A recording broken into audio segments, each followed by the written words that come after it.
Super டேஸ்டியாக Schezwan egg fried rice வீட்டில் இருக்க பொருளை வச்சு ரொம்ப சிம்பிள் அண்ட் டேஸ்டியாக செய்யலாமா? இது செய்கிறதுக்கு முதல்ல 2 வரமிளகாவை சுடு தண்ணியில் ஊற வச்சிடலாம் ஒரு 10 நிமிஷம்.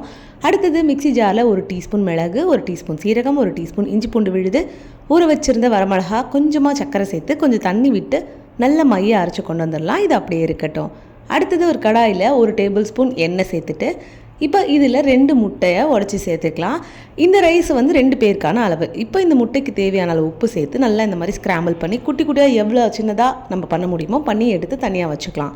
இப்போ அடுத்ததாக அதே கடாயில் 1 டேபிள் ஸ்பூன் எண்ணெய், வெங்காயத்தை நீல வாக்கில் கட் பண்ணி சேர்த்துட்டு தேவையான அளவு கேரட், பீன்ஸு, வெங்காயத்தாள் எல்லாத்தையும் சேர்த்து நல்லா வதக்கிட்டு இது ஓரளவுக்கு வதங்கினதுக்கு அப்புறமா தேவையான அளவு உப்பு, நம்ம அரைச்சி வச்சுருக்க விழுதையும் சேர்த்துட்டு பச்சை வாசனை போகிற அளவுக்கு ஒரு 2 நிமிஷம் ஹை ஃப்ளேமில் வச்சு நல்லா வதக்கிக்கலாம். அடுத்ததாக நம்ம ஆல்ரெடி ரெடி பண்ணி வச்சுருக்க முட்டையும் சேர்த்து நல்லா கலந்துட்டு இப்போது இதெல்லாம் நல்லா ஒன்று சேர்ந்து வந்ததுக்கப்புறமா இப்போ இதில் ஒரு 2 கப் அளவு சாப்பாட்டு அரிசி சேர்த்துருக்கேன், வேக வச்ச சாதம், அதாவது புழுங்கல் அரிசி சேர்த்துருக்கேன். நீங்கள் பாஸ்மதி ரைஸ் சேர்த்து செஞ்சாலும் சூப்பராக இருக்கும். இப்போ இதில் கொஞ்சமாக சோயா சாஸும் சேர்த்து நல்லா கலந்துட்டு 1 நிமிஷம் நல்லா ஹை ஃப்ளேமில் வச்சு எல்லாம் நல்லா மிக்ஸ் ஆகி வந்ததுக்கப்புறமா நல்லா கை ஃபுல்லாக கொத்தமல்லி இலைகளை சேர்த்துட்டு எடுத்து சர்வ் பண்ண வேண்டியதான்.